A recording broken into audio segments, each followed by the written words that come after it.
Oke, pembahasan berikutnya terkait keputusan taktis, yaitu apakah perusahaan akan langsung menjual atau memproduksi lebih lanjut. Nah, terkadang pilihan ini merupakan sebuah hal yang dilematis bagi perusahaan.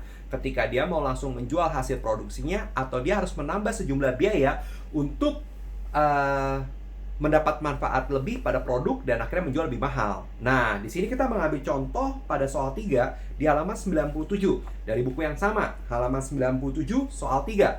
Nah, di situ dikatakan adalah PT Bersih Wangi.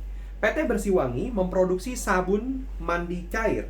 Dalam 1 bulan dapat menghasilkan dan menjual 5.000 botol. Berarti dalam 1 bulan keterangan kuantitasnya adalah 5.000 botol.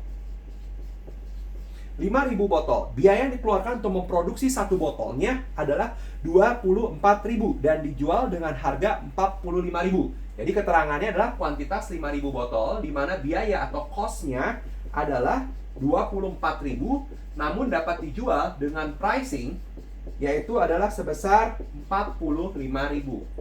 Nah, di sini informasinya. Kemudian sabun yang dihasilkan itu tanpa pewangi, ya, tanpa pewangi sehingga nggak ada aroma sama sekali.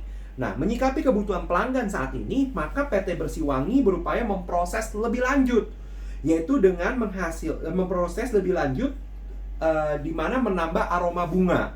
Nah, biaya proses lanjut berarti di sini ya ada additional cost-nya nih.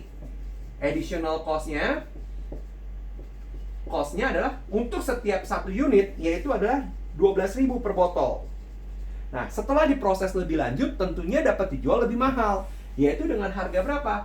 Dengan harga 55.000.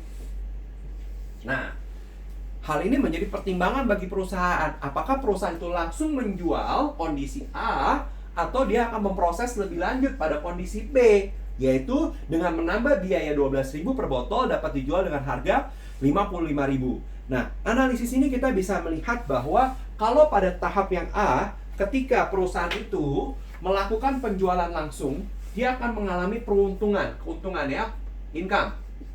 Income yang diperoleh adalah harga 45 dikurangi 24.000. Nah, income-nya 21.000. Nah, bagaimana ketika perusahaan itu memproses lebih lanjut? Ketika dia memproses lebih lanjut, kita lihat harganya 55.000. Tapi biayanya menjadi berapa di sini? Cost-nya menjadi 24.000 ditambah dengan 12.000. Maka akan menjadi 36.000. Kalau kita lihat income-nya adalah sebesar 55.000, kita kurangi 36.000, menghasilkan income 19.000. Dari ilustrasi di sini kita bisa lihat income dengan memproses menjual langsung yaitu ada 21.000.